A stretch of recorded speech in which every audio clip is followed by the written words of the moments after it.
compleja y la fisiopatología es compleja. Y como la farmacología mimetiza lo que sucede en aspectos fisiológicos y fisiopatológicos, tenemos que tener nociones de la fisiología y de la fisiopatología. Bien, si no hay pregunta, avanzamos un poquito. Sí, profe. Entonces, sí, profe.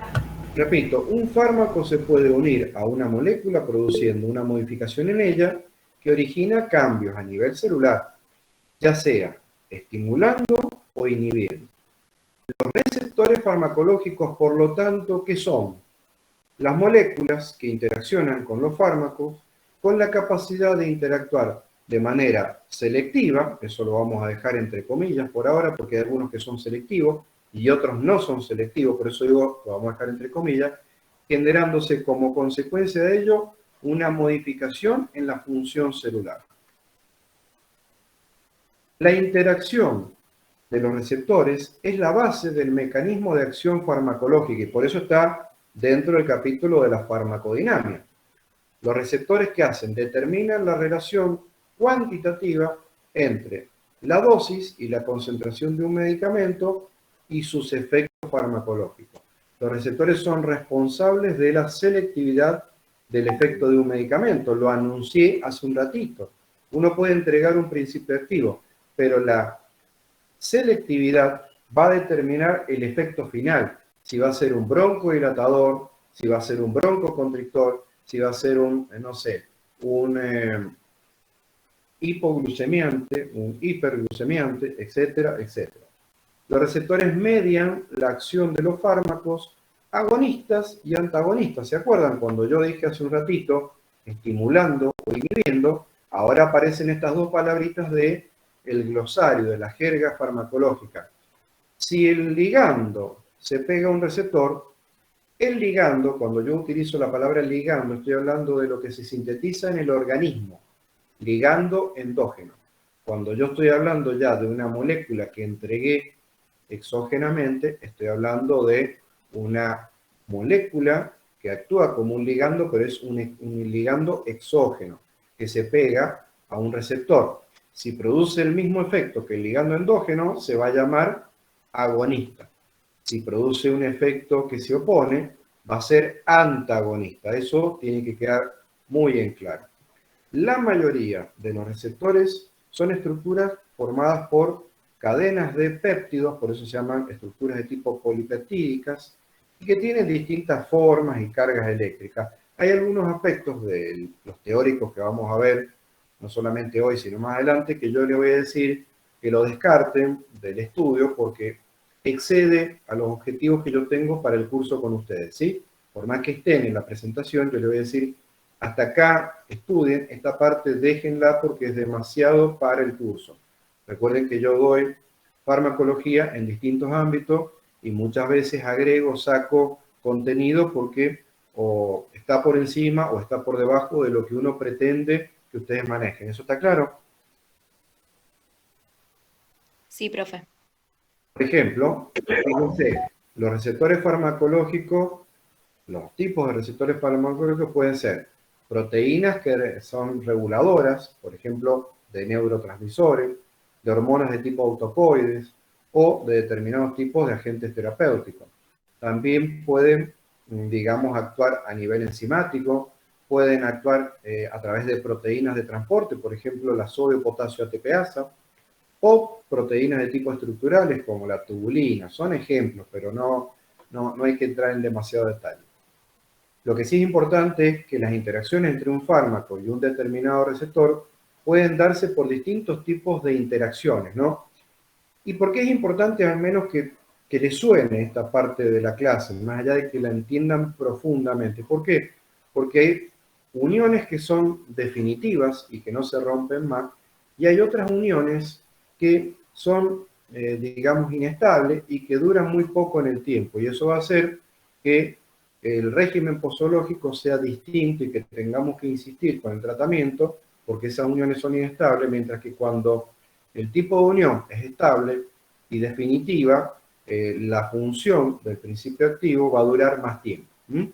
Fíjense que las interacciones son de naturaleza química.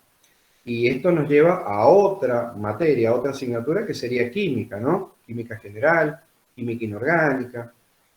Fíjense, el tipo de unión química puede ser enlaces iónicos, puentes de hidrógeno, interacciones hidrofóbicas o uniones de tipo covalente. Entonces, si alguno recuerda del secundario o de alguna materia que haya pasado ya a la historia, pero que no es poco importante, no es lo mismo un enlace iónico, un puente hidrógeno o una unión de tipo covalente. Unas son, una vez constituidas, muy difíciles de romper y otras son más fáciles de romper. ¿Sí? Eso se entiende. ¿Por qué es importante eso? Para entender que hay ciertos fármacos que una vez que se unen al receptor, esa unión es indefinida y por lo tanto se tiene que sintetizar un nuevo receptor para que se recupere la actividad, mientras que hay otros tipos de fármacos que, como la unión es lábil, se pierde en el tiempo y el mismo receptor vuelve a cumplir la acción que puede haber perdido por un antagonista. ¿Se entiende todo eso que acabo de decir?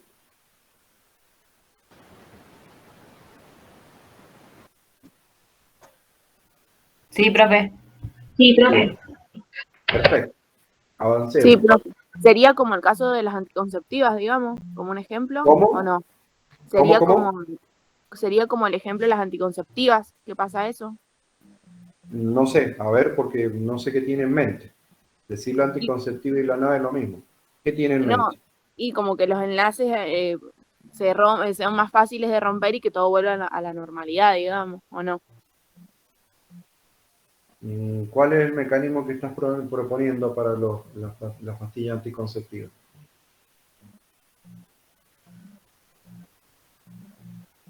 Y por lo- Supongo que la claro, eso. anulación.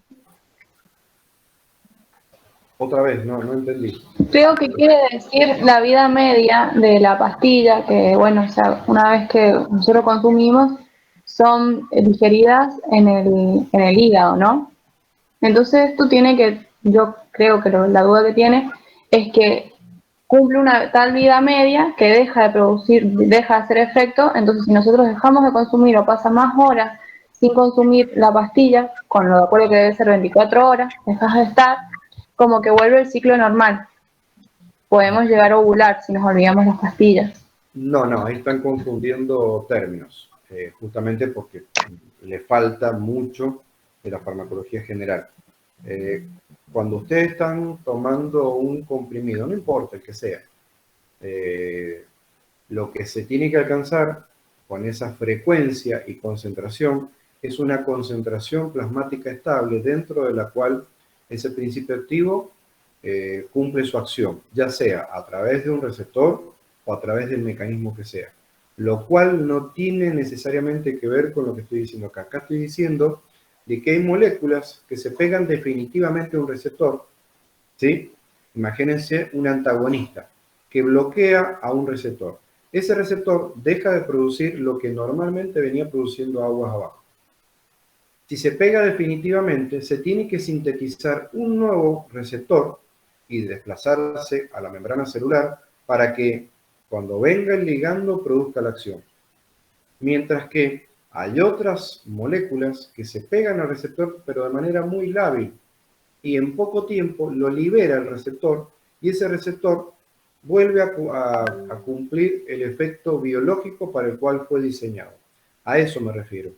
Y no necesariamente es el ejemplo este que ponían ustedes.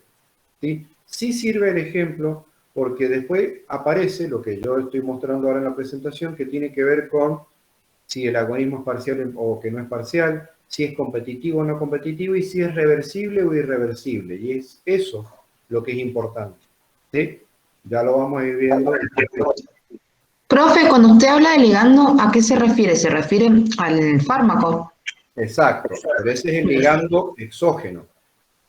Vamos a poner un El ligando ejemplo. exógeno. Claro, la adrenalina es el ligando que se pega a un receptor beta adrenérgico, es el ligando endógeno.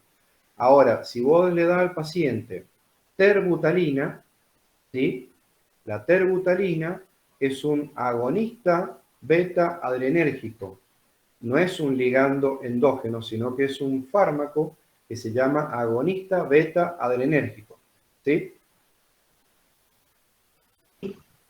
Perfecto. Bueno, ¿alguna pregunta? Que escuché recién a alguien que quería mencionar algo.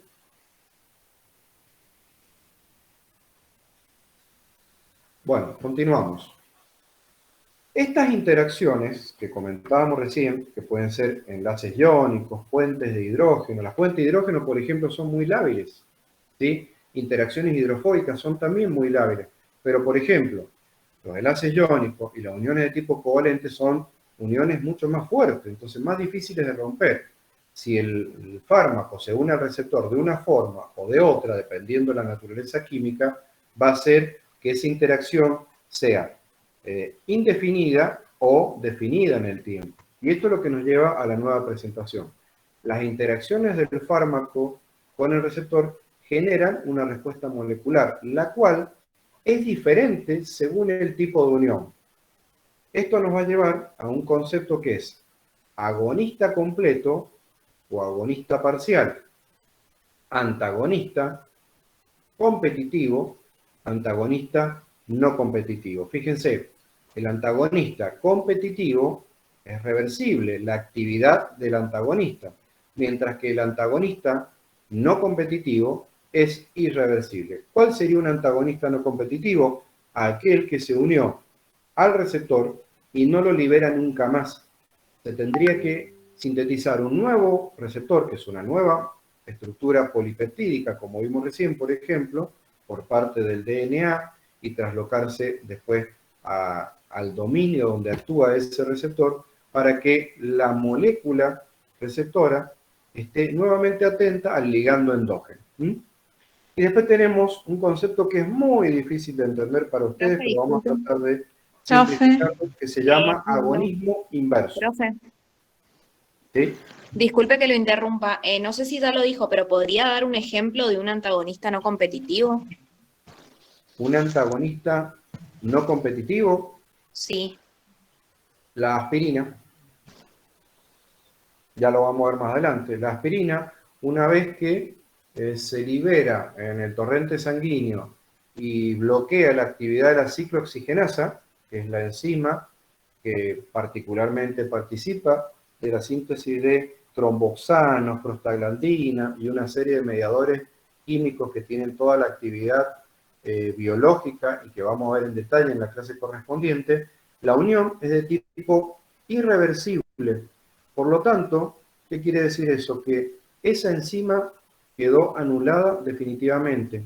Tiene que el organismo sintetizar nuevas moléculas de enzima porque la aspirina que se liberó y se asoció bloqueó definitivamente. Es un antagonismo no competitivo irreversible. Muchas gracias. Profe, ¿Sí? yo tengo otra pregunta. ¿Siempre Bien. que la unión sea tipo no covalente, va a ser un antagonista no competitivo irreversible? No necesariamente, hay algunos que son dosis dependientes. Lamentablemente acá no hay blancos y negros, hay grises, como uno dice en biología. Lo que pasa es que a veces algunos son dosis dependientes. Eso lo vamos a ver conforme vayamos avanzando en la temática y conforme veamos algunos ejemplos, ¿sí? Así Bueno, que gracias, profe. muchas dudas de esas que van a irse despejando porque son muchas definiciones, muchos conceptos abstractos por ahora, pero que lo vamos a ir viendo después con cada caso y van a salir algunos ejemplos. Bien, pero de esto, que en realidad por acá no sería todavía complejo, hay un concepto que suelen confundir ustedes y mucha gente, y que es esto que aparece en la presentación que se llama agonismo inverso, ¿sí? Y después el antagonista químico, pero el agonismo inverso es el que suelen no entender porque ustedes dicen, cuando yo les pregunto, a ver, defina agonismo inverso, explíquemelo, no con un ejemplo, simplemente, por lo menos con un esquema, una gráfica que yo entienda, que usted entiende cómo actúa mecanísticamente una droga que se define como agonista inverso. Y muchas veces me dicen, y es un antagonista. No, porque si fuera un antagonista se llamaría antagonista. Es un agonista inverso. No intenten entenderlo ahora. Ya lo vamos a ver, inclusive con alguna gráfica que lo va a interpretar mejor. Esto tiene que ver con otras definiciones que vienen más adelante, que tiene que ver con eficacia. ¿Sí? La eficacia es lo que les va a ayudar a definir a ustedes la potencia y la eficacia, que no es lo mismo. Para que empezamos a meter más complejidad a la cosa. Los agonistas, escuchen bien, tienen eficacia. Los antagonistas no. ¿Cómo se mide la eficacia? En la respuesta biológica. Si yo estoy dando un agonista, estoy permitiendo que el receptor actúe. Mientras que si doy un antagonista, bloqueo la acción. Entonces, el agonista tiene eficacia. El antagonista no tiene eficacia. ¿Eso se entiende? Sí, profe, se entiende. Bien, entonces, si entienden eso, no podrían nunca confundir a un agonista inverso con un antagonista. ¿Por qué? Porque ustedes tienen que decir lo siguiente. Un agonista inverso es aquella droga, molécula o qué sé yo, que pegada a un determinado receptor tiene eficacia. Pero la clave está en que esa eficacia es menor que la basal. Y lo dejamos ahí porque lo vamos a ver más adelante con gráficas y con ejemplos. Tiene eficacia como el agonista completo y el agonista parcial. Tiene menos eficacia, pero tiene eficacia. El antagonista carece de eficacia.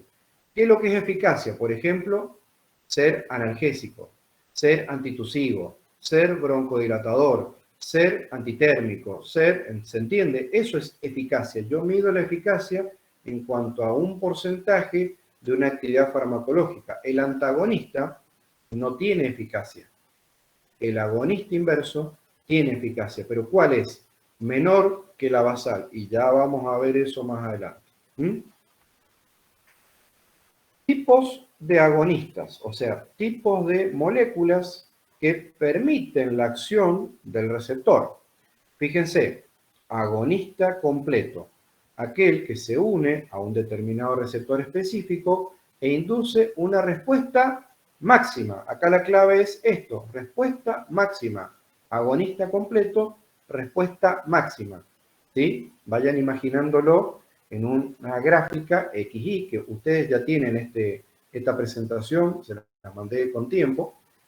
Agonista parcial, aquel que actúa sobre un determinado receptor específico, induciendo una respuesta, pero que ya no es máxima, es menor que la máxima. Acá dice submáxima. Actúa como un antagonista de un agonismo completo. ¿Sí? En realidad, esta parte suele ser un poco confusa. Yo les diría que esta parte de que actúa como un antagonista, no la tengan tan en cuenta porque esto los lleva a confundirse. No actúa como un antagonista, es un agonista parcial. Es un antagonista parcial. ¿Por qué? Porque después más adelante vamos a ver que aparecen drogas que se llaman con actividad simpaticomimética intrínseca, sobre todo en cardiovascular. ¿Y eso qué quiere decir? Y que tiene una acción antagonista, pero con cierta acción agonista, lo cual es estos matices, estos grises que tenemos en la biología y por lo tanto en la farmacología. Entonces, agonista completo que tiene una acción en un determinado receptor máxima. El agonista parcial está por debajo de la máxima.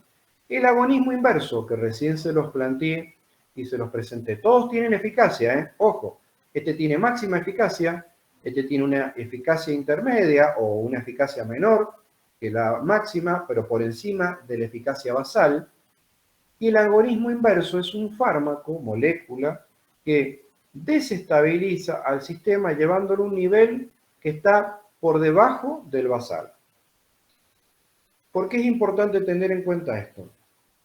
Todos los receptores que tenemos en el organismo descargan sin necesidad de que el ligando se pegue. Por ejemplo, los receptores beta adrenérgicos no necesitan que se pegue la adrenalina para que tengan una descarga basal. ¿Eso lo sabían ustedes? No. Bueno, bienvenidos un poco a la luz que fue para mí increíble enterarme de estas cosas cuando yo profundizaba en los temas. O sea, yo pensaba que un receptor estaba atento, era como la cerradura de una puerta, que para poder abrirla, yo necesitaba meter la llave adecuada, girarla y poder abrirla. Bueno, sepan ustedes de que hay funciones basales de la economía del organismo que trabajan sin la necesidad de que esté liberándose aquello que dispara la actividad. Y de eso se encargan los receptores que tienen una actividad de descarga basal. Y eso es muy importante porque mantienen un nivel basal de actividad que implica prácticamente un costo cero de energía. Y eso es muy importante para el sistema celular, de que se mantenga la actividad de manera basal, pero sin la necesidad de que se liberen pulsos importantes de receptor, de ligando para que actúen sobre el receptor. Eso define la actividad basal de receptores alfa, beta o del receptor que sea, no importa. Entonces, si ya tenemos definido de que un receptor descarga una serie de eventos biológicos, independientemente de que le llegue o no su ligando específico, ya entiendo y ya comprendo la definición de un agonista inverso. Y acá está lo interesante del caso. Cuando los farmacólogos aprendieron esto de que existen receptores, de que existen una función basal de receptores independiente del ligando, dijeron, ¿y qué pasa si desarrollamos una estructura molecular que se pegue a ese receptor y que lo desestabilice y haga que descargue un poco menos? Y eso es lo que define a una droga que se pega a un receptor y que tiene una actividad que se llama agonista inverso. Lleva aún más abajo la actividad basal, disminuye la eficacia, no se comporta como un antagonista. ¿Está claro? Hola. Sí, profe. Sí, profe. Una pregunta. ¿Y qué efectividad, digamos, tiene el poder crear un agonismo inverso que desestabilice Bueno, sobre debajo de la justamente descarga? porque no somos máquinas y como cada individuo es toda una estructura compleja, hay ciertas patologías y características del individuo que muchas veces lo que se requiere no es un agonismo completo ni un agonismo parcial, sino un agonismo inverso. Hay determinadas patologías que esa actividad basal es significativa y que conviene reducirla, por ejemplo. ¿Sí? Perfecto.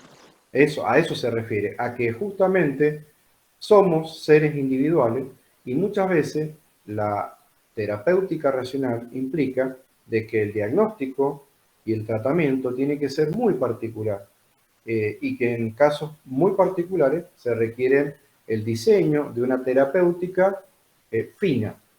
Lo que antes se hacía de una manera grosera, hoy en día cada vez se comprende mucho más por eso se habla de una farmacología molecular. Antiguamente no se hablaba de receptores, ese tipo de cosas. Se hablaba de enzimas, es más, antiguamente se hablaba de espíritus buenos y espíritus malos. Si uno estaba enfermo, decía estaba poseído. O sea, fíjense que ahora estamos hablando de regulación de receptores. Y no solamente regulación de receptores, sino que se los puede regular de distinta manera. Y eso sucede con el conocimiento y el devenir, y que esto es permanentemente, está en revisión y constantemente se aprende aún más, lo cual hace que se entienda por qué muchas veces fracasa el tratamiento, porque no se tiene en cuenta estos aspectos finos de la biología, de la fisiología, de la fisiopatología y la terapéutica. Bien, ahora hablemos de... Sí. Disculpe, ¿y cuál sería el medicamento o lo que necesita para agonismo inverso? No vamos a trabajar así porque veo que tienen tendencia a memorizar. Y acá en esta parte de la clase, y lo voy a decir para todos, lo que intento es que traten de entender conceptos abstractos y después les vamos a poner un nombre y apellido. Pero si ustedes aprenden el nombre y apellido, no van a entender lo que a mí me interesa, que es la sustancia, porque ese fármaco puede salir del mercado, y no les va a aportar a ustedes. Lo importante es que entiendan el concepto, ¿sí? Porque si yo en esta parte sigo dando ejemplos como vengo dando, se van a quedar con el ejemplo, ¿sí? ¿Y eso qué hace?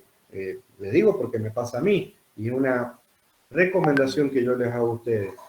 intentar aprender por la memorística dura muy poco. Lo que hay que tratar de entender es a través de lograr razonar y entender mecanismos razonadamente. Y después ustedes le pueden poner nombres, ¿sí? ¿Se entiende?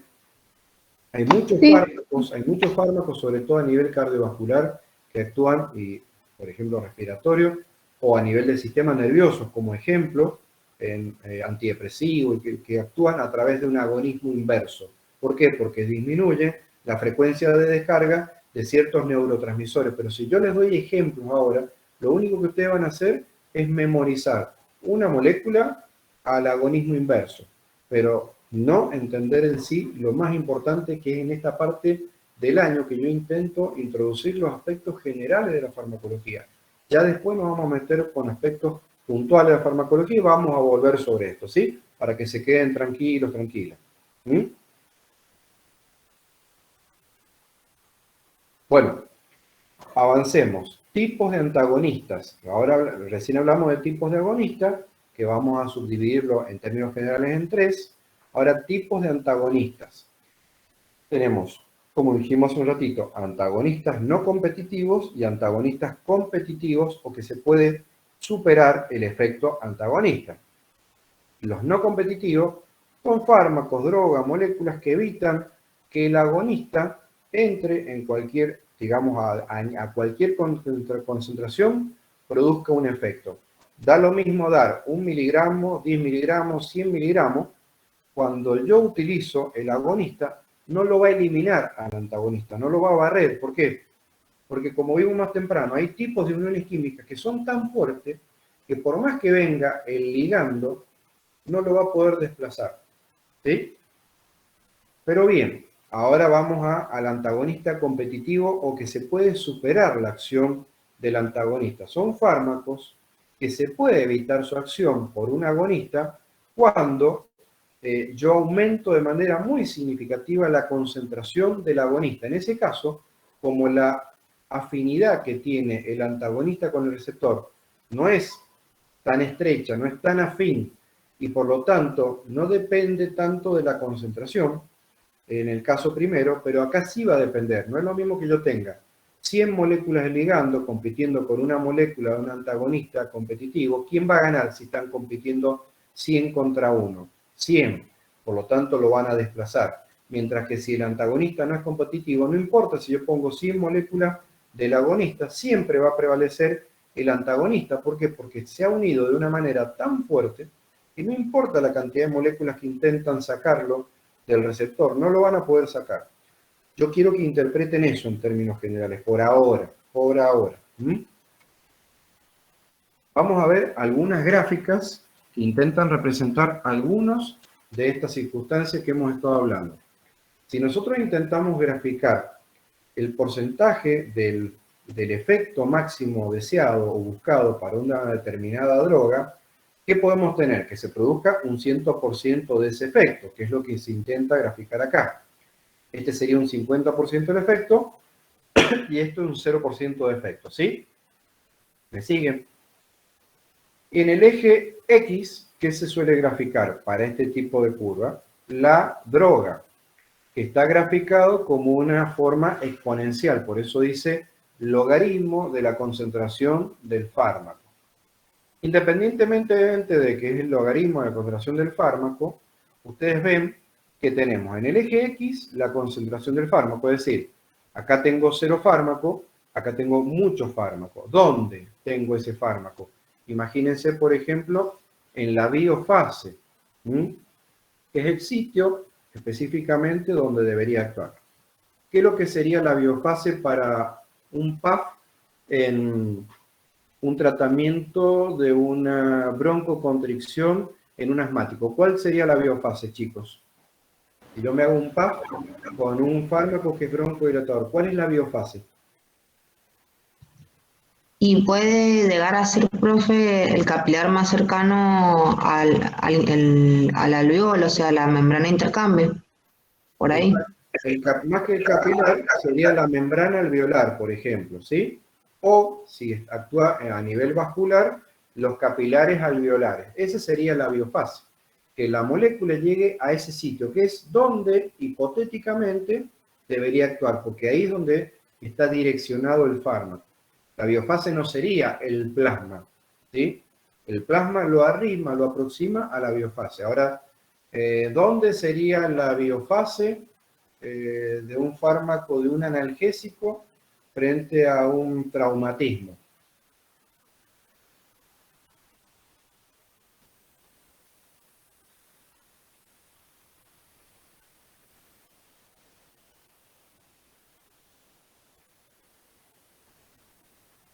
Y en la capa en la que se encuentre la sangre concentrada, el hematoma.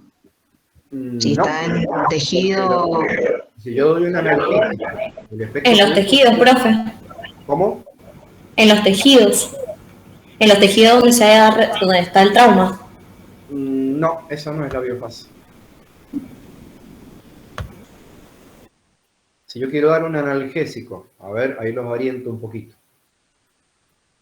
Imagínense que el analgésico es un derivado opioide.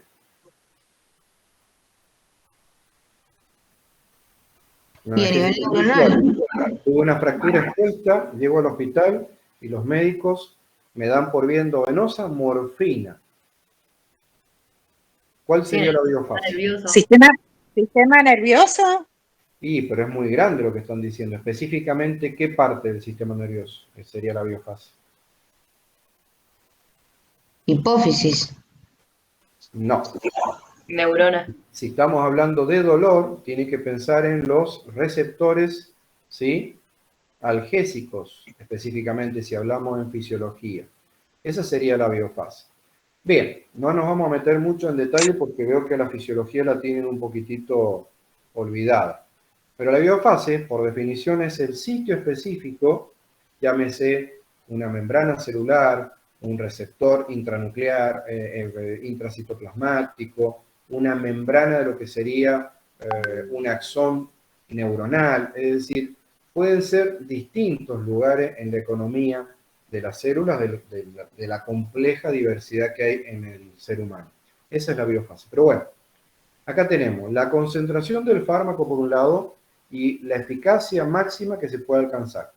Fíjense lo que decíamos recién en el concepto, ahora lo vamos a ver en gráficas. Fíjense, acá tenemos esta curva, que sería X, es un ejemplo, no importa cómo se llame, por eso no quiero dar ejemplos con nombre y apellido, simplemente interpretar conceptos y definiciones básicas para poder después entender aspectos más complejos. Fíjense, esto es un principio activo que una vez que yo lo entregué, empezó a aumentar la concentración en la biofase, sea donde sea, y alcanzó una máxima eficacia. ¿Me siguen? Entonces, Sí, ¿qué tenemos acá? Un efecto agonista. ¿Sí? Un efecto agonista. Un agonista solo, como dice acá. Para una determinada acción, no importa. Analgesia, broncodilatación, lo que sea. Entonces, X podría representar, ¿qué cosa? Un agonista completo. Un agonista completo. ¿Por qué completo? Porque tiene una máxima eficacia para una determinada concentración. ¿Está claro? Sí, profe. Bien, ahora vamos a ver una curva que podría ser un agonista, podría ser un agonista no completo, sino un agonista parcial, podría ser frente a una determinada eficacia. Pero por otro lado, yo puedo graficar una acción modificada de este agonista con un antagonista no competitivo. ¿Qué lograría el antagonista no competitivo frente a la actividad de un agonista completo? Fíjense cómo cambia la curva de lo que tiene que ver con la acción biológica. Primero, que se aplasta, no se alcanza la actividad máxima con un antagonista no competitivo. Ahora, si yo al agonista lo comparo con un antagonista competitivo, fíjense que el competitivo tiene la chance de producir una curva parecida a la del agonista, pero desplazada en el tiempo. Esto por ahí puede ser confuso para ustedes en esta instancia porque recién estamos introduciendo el tema. De a poquito vamos a ir viendo ciertos efectos. Yo en este caso preferiría, y por eso es importante, usted me dice, yo quiero tener el apunte para después no perderme, qué sé yo preferiría que por ahora a esta gráfica, a esta parte, la eliminen, y a esta parte la eliminen, y solamente nos quedemos con las tres curvas y que por lo menos entendamos lo siguiente. Si yo intento comparar potencia con eficacia y tuviéramos en esta curva la comparación de distintos tipos de principios activos, esto sería un fármaco que tiene una máxima eficacia con una determinada potencia. Esta otra curva representaría un fármaco que tiene la misma eficacia, pero tiene menor potencia. ¿Por qué? Porque hay que usar más dosis de fármaco. Exactamente, esa es la respuesta. Esa es la respuesta. Tiene la misma eficacia, se alcanza el mismo porcentaje, la máxima eficacia, pero si ustedes ven la curva de abajo, este parte de una muy pequeñita concentración. Este necesita mucho más fármaco para producir la misma respuesta. ¿Sí? Recuerden omitir esto y esto para no confundirse. Por otro lado, tenemos esta circunstancia. ¿Cómo definirían a la curva Z desde el punto de vista de potencia y eficacia con respecto a X y con respecto a Y? ¿Quién lo quiere definir? Yo me doy por satisfecho con que logremos entender eso, por lo menos hasta ahora.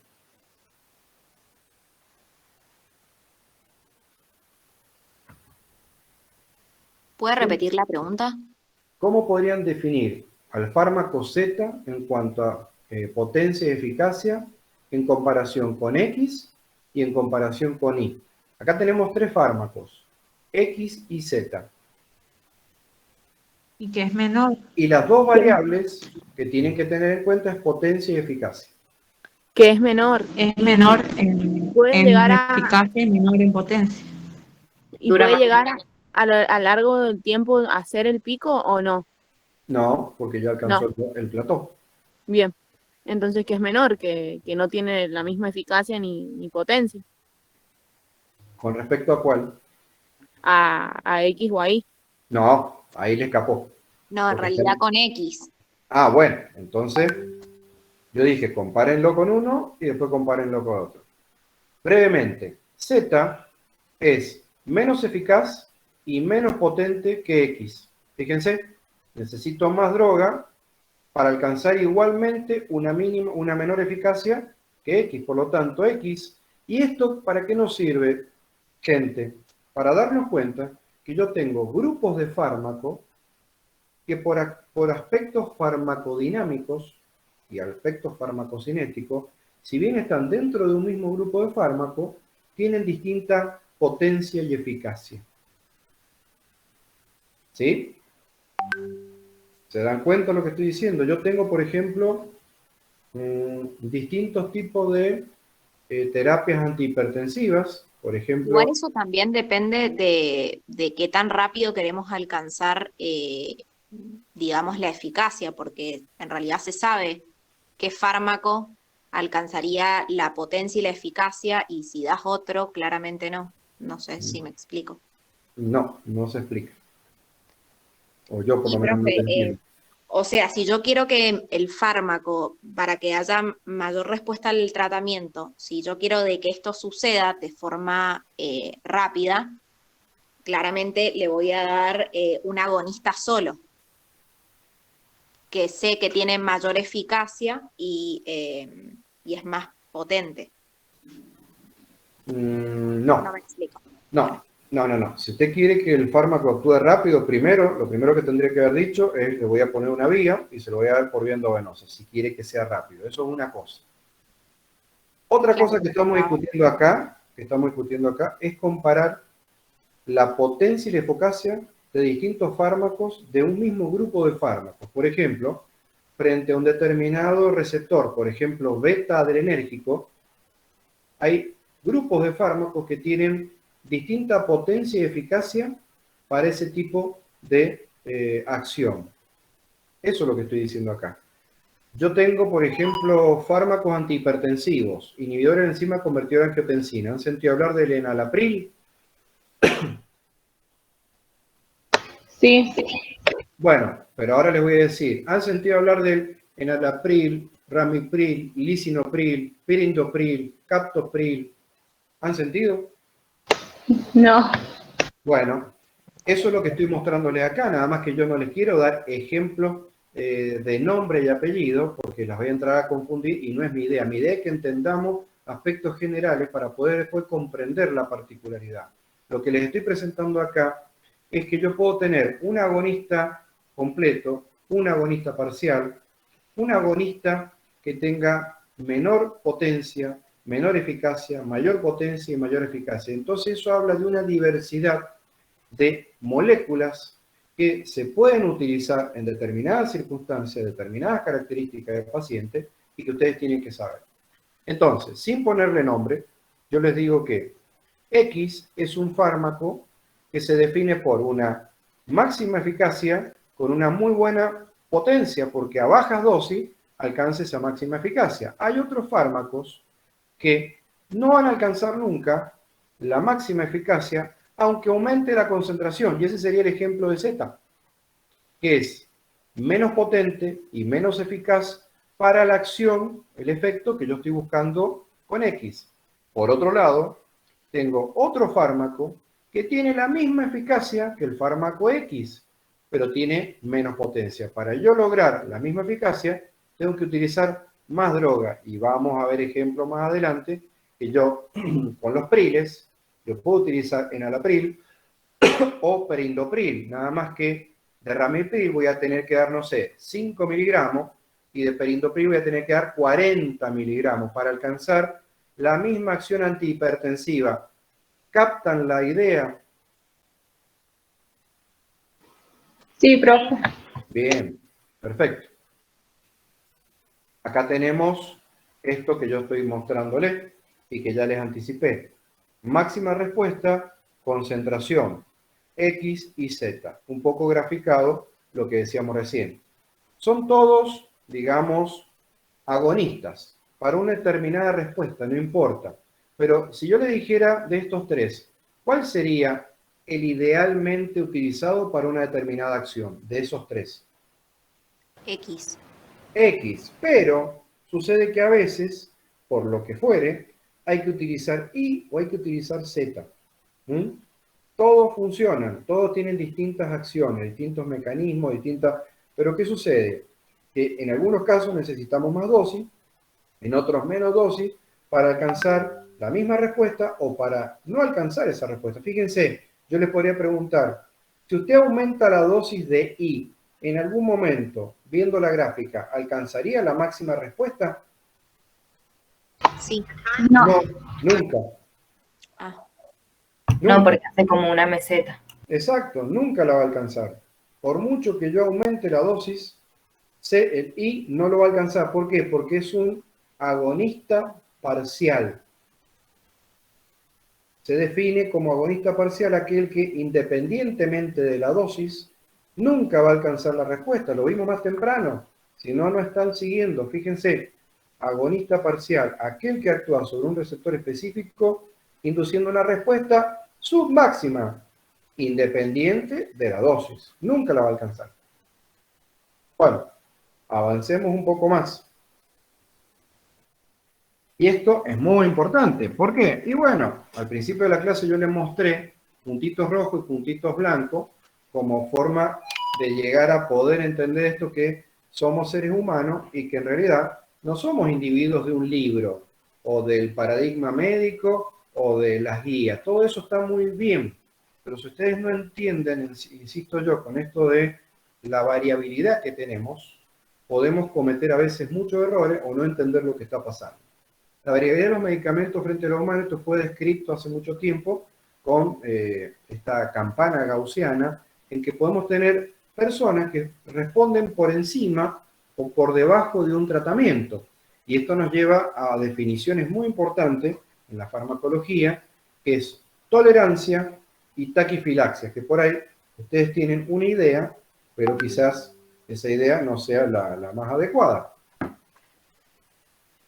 Fíjense esto que es la campana gaussiana. La campana gaussiana, ¿qué nos dice? Que si yo investigo en esa fase de investigación farmacológica, fase 1, fase 2, fase 3, ¿se acuerdan que se investigaba efecto terapéutico, dosis tóxica, efectos secundarios, todo eso? ¿Se acuerdan que ya lo dijimos? Sí. Perfecto. ¿Uno qué alcanza a aprender con esos estudios? Y un poco esto que les estoy mostrando acá, que hay un grupo de la población, mayoritariamente, que son respondedores a las dosis que se estuvieron investigando. Por encima de ciertas dosis, tenemos individuos, por ejemplo, que responden mucho, ¿sí? Y por debajo de eso, quiere decir que hay individuos que responden poco a una determinada dosis para una acción farmacológica, ¿sí? La mayoría responden a esa dosis. Otros responden por encima y otros responden por debajo. Y esto nos lleva a definir porcentaje de individuos que, habiendo establecido una dosis efectiva 50, con un valor de corte, nosotros podemos establecer el efecto terapéutico del efecto tóxico. ¿Se acuerdan que en la primera clase yo hablé de magia, del empirismo, del cientificismo? Bueno, estamos a un nivel ya de farmacología molecular en donde los estudios de farmacología de preclínico y los estudios clínicos de fase 1, fase 2, fase 3 nos lleva a entender esto, de poder definir eso que yo les dije que en la antigüedad y que se sigue aplicando, la diferencia entre un fármaco o un medicamento y un veneno, ¿cuál era? ¿Se acuerdan que lo dijimos?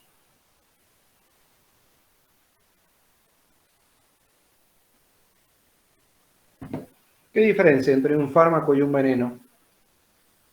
El efecto No, terapéutico tóxico. no, La no es dosis. diferencia. La dosis, que es lo que dice el eje de X. La dosis. Todo fármaco, dependiendo de la dosis, puede ser inoperante, tener una actividad terapéutica o pasar a ser tóxico. La dosis. Eso es lo que nos diferencia a un fármaco de un veneno. ¿Por qué? Si ustedes toman aspirina en los esquemas terapéuticos convencionales, van a tener la acción, pero si ustedes se clavan 100 comprimidos de aspirina, están tomando un medicamento, pero la dosis que alcanzan a nivel plasmático, ¿a qué los va a llevar? Muy probablemente a una internación y en el peor de los casos a la muerte. Porque la dosis, en este caso, ha definido lo que en la gráfica se está mostrando, que mayoritariamente a partir de ciertas dosis se sigue cumpliendo el efecto terapéutico. Si yo tomé aspirina y voy a tener menos dolor, no voy a tener fiebre o lo que sea. Pero ¿qué pasa? Voy a empezar a tener mayor manifestación de efectos tóxicos. ¿Y qué dijimos? ¿Cuál es el máximo efecto tóxico que puede causar un medicamento?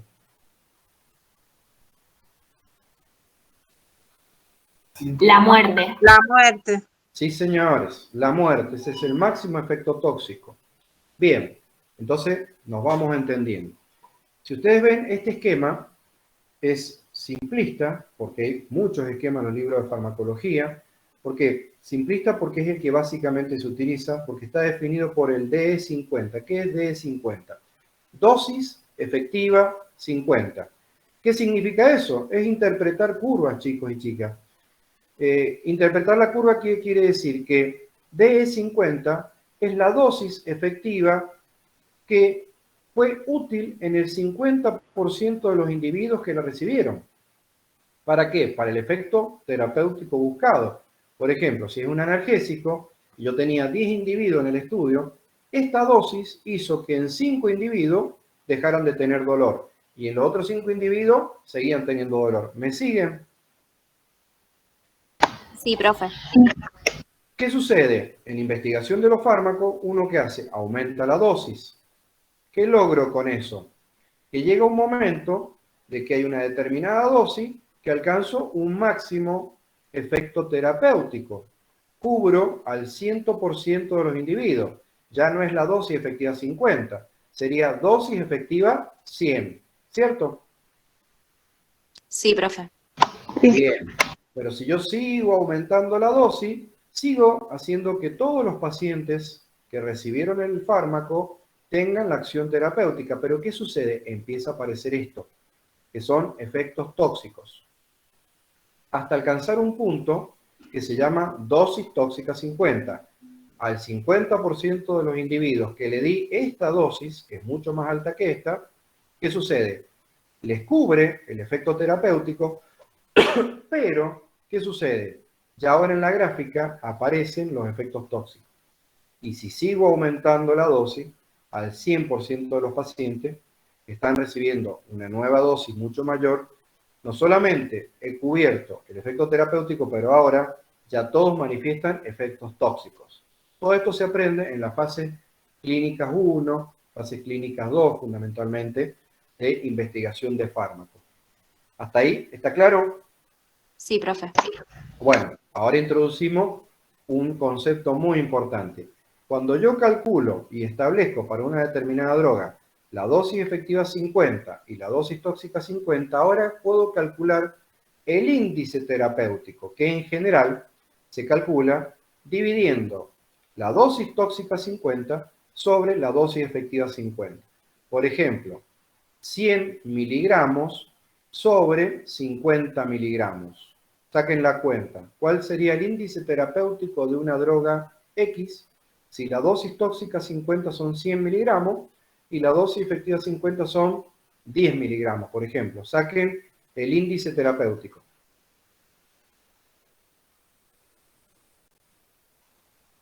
¿No es 10? 100 sobre 10 da 10. ¿10 qué? Índice terapéutico. El índice terapéutico, ¿10 qué? 10 miligramos. No, porque hizo 100 miligramos sobre 10 miligramos. Por lo tanto, si recuerda matemáticas, se cancelan miligramos y queda unidad? 100 sobre 10. O sea, el índice terapéutico es un valor adimensional. No tiene dimensión. La dimensión es la unidad de medida. Litros, kilos, no sé, plumas, tortita, factura, lo que se les ocurra. El índice terapéutico es adimensional y es la fracción o la división de la dosis tóxica 50 sobre la dosis efectiva 50. Por ejemplo, el ejemplo este que yo les tiré, 10. Ahora, vamos a ver si interpretan un poco la aplicabilidad y lo importante que es entender esto. Si yo tengo, ¿se acuerdan que hablé de grupos de fármacos para un mismo tratamiento? Ahora voy a decir que de ese grupo de fármacos hay un fármaco que tiene 10 y hay otro que tiene un índice terapéutico 5. Pregunta, ¿cuál será más seguro? El que tenga 10, ¿Por qué? porque es más grande la concentración que puede variar hasta que llegue el efecto tóxico. Muy bien, perfecto. Esa es la interpretación. Eso es lo que tienen que saber. Hay fármacos que tienen un amplio margen que ustedes pueden jugar con modificar la dosis para poder cubrir a ese paciente que no es de la media. ¿Se acuerdan? Que no es de la media, no es de los respondedores clásicos. Entonces ustedes tienen un margen para aumentar la dosis sin caer en rangos de toxicidad. Eso habla de un índice terapéutico seguro. Muy bien, se entendió eso. Ahora les voy a llevar a otro concepto que va a venir más adelante, pero que es pertinente que yo lo dé acá. Índice terapéutico es una medida adimensional y ustedes lo calcularon. Y ahora saben que dentro de grupos de fármacos hay unos que son más seguros que otros. No que sean mejores, simplemente más seguros porque el rango puede ser mayor, pero no que sean mejores, no confundir, ¿eh? No confundir, por favor. Son más o menos seguros porque tienen mayor margen o menor margen terapéutico, posológico, pero no que sean mejores o peores. Por favor, no confundir los términos. Ahora, yo les voy a llevar a otra definición y vamos a ir terminando la clase de hoy porque yo creo que ya les he dado bastante para pensar, para profundizar y para rever, y en todo caso la clase que viene retomamos con preguntas y después continuamos. Yo les dije que son temas que son generales, que cuestan, pero una vez que los interpretan, la cosa se facilita. Voy a introducir un nuevo concepto aprovechando esta gráfica. Está claro lo que es el índice terapéutico y por lo tanto ustedes han entendido, por lo que veo, de lo que es un grupo de fármacos que podemos tener. La posibilidad de caracterizar aquellos que sean drogas más seguras de las menos seguras, teniendo en cuenta esto de que hay algunas que tienen un estrecho margen terapéutico y otras que tienen un amplio margen terapéutico. Y a eso es lo que estoy introduciendo ahora. Esto de seguridad, índice y margen terapéutico o ventana terapéutico. Ahora lo voy a definir y caracterizar. Margen terapéutico o ventana terapéutico ya no es la división entre la dosis tóxica y la dosis efectiva. En este caso 50, por supuesto que es la que más se utiliza, pero hay otra. Está la dosis efectiva 70, dosis efectiva 80, etcétera. Pero generalmente, insisto yo, en farmacología se utiliza dosis efectiva 50, dosis tóxica 50, para calcular el índice, que ya lo calcularon. Ahora voy a definir lo que es margen terapéutico, que no es el cociente o la división, es la adición, es la resta entre una y otra. Vamos al ejemplo de recién. Yo les decía que la dosis tóxica 50 era 100 miligramos y la dosis efectiva 50 era 10 miligramos, ¿cierto? ¿Se acuerdan el ejemplo? Sí. El índice me dijeron que era 10. Ahora calculen con los mismos valores el margen terapéutico, que no es la división, sino es la resta de 100 menos 50.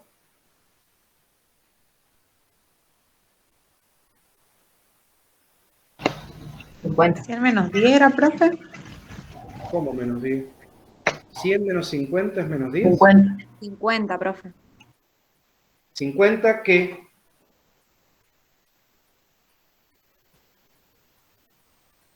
Miligramos. ahora sí son miligramos, ahora no es división, ahora no se cancelan las dimensiones. Otra diferencia, el índice terapéutico es adimensional, el margen terapéutico, la ventana terapéutica es dimensional, porque en las restas yo no quito los miligramos, los gramos, los litros, las plumas, las manzanas. Entonces, índice terapéutico es el cociente entre la dosis tóxica 50 y la dosis efectiva 50. Y nos da una noción de seguridad a través del margen terapéutico. Pero el margen no lo habíamos definido. Ustedes se daban cuenta que era ese rango entre la toxicidad y el efecto terapéutico. Ahora le hemos puesto no solamente nombre, sino que lo han calculado. Para esa droga que ustedes calcularon el índice como 10, ahora me han dicho que el margen terapéutico es 50 miligramos. Ahora, ¿qué significa eso? Que yo puedo jugar con un rango de 50 miligramos para esa determinada droga, tomando como punto medio 25. Miren, si en el ejemplo fuera 50 miligramos, la diferencia entre esto y esto, yo puedo jugar acá y arrancar de un valor promedio y por lo tanto moverme hacia abajo si es un hiperrespondedor o moverme hacia arriba si es un hiporrespondedor. ¿Me siguen en el ejemplo? Sin Sí, poner profe. nombre y apellido a la droga, lo importante es que entiendan estos aspectos que son generales, conceptuales y después de aplicación puntual. Bien, yo quiero dejar acá, me parece que no lo quiero complicar más, hay que permitir que decante un poco todo esto, tienen que ir y leer, profundizar. La semana que viene nos volvemos a encontrar, retomamos, podemos responder, consulta y avanzamos. ¿Estamos de acuerdo? ¿Les parece? Sí. Sí, profe. Sí, profe. Sí, profe. Bueno, muy bien. Una consulta. Sí, ¿Cuándo sería el primer parcial? Porque acá en el programa tenemos como cada 2 meses, pero no tenemos fecha. ¿Cuándo empezamos? El, Esta es la tercera clase. sí, No, el, estime más o menos. Si el la 9 de abril empezamos.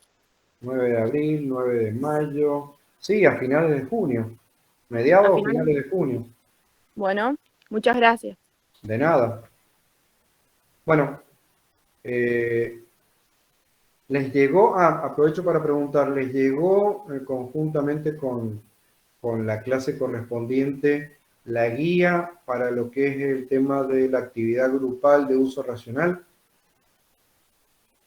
Sí, profe. Alguno de ustedes me preguntó Sí, cómo profe. tenían que conformarse los equipos. Yo les dije que siendo la cantidad que eran 80 y no sé cuánto, que se agrupe más o menos de entre 5 y no más de 10 personas, teniendo en cuenta si ya están habituados a trabajar en equipo, por proximidad o por lo que sea. Pero entre 5 y 10, no menos de 5 y no más de 10 en lo posible. Profe, ¿y cuándo es fecha de entrega de ese trabajo? También había comentado que frente a la pregunta de que estimen que va a ser cercano a las vacaciones de invierno.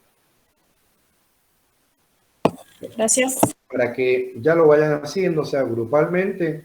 Lo más importante es que estudien, lean, que se pongan de acuerdo en la película que van a trabajar, que la vean, que la pueden ver juntos, la pueden ver cada uno por su lado, y que después se tienen que sentar a discutir las respuestas que van a elaborar frente a ese cuestionario que yo les planteo.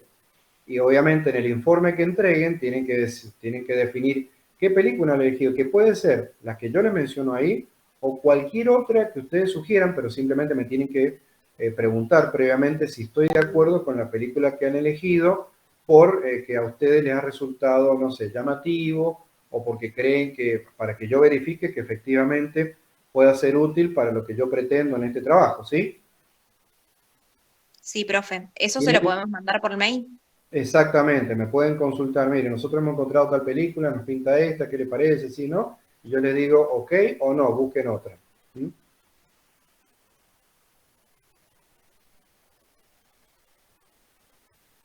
Bueno, si no hay ninguna otra consulta, les dejo mi saludo. Muchas gracias por su participación, su asistencia. Que tengan un lindo fin de semana. Para aquellos que trabajan, feliz día mañana. Y los que no, el estudio también es un trabajo. Así que tengan un lindo 1 de mayo y nos estamos viendo, Dios mediante, la semana próxima. Gracias, profe, Gracias, igualmente. profe. Gracias, profe, igualmente. Igualmente. Hasta luego, profe. Feliz día. Gracias, profe. Gracias a ustedes. Hasta luego.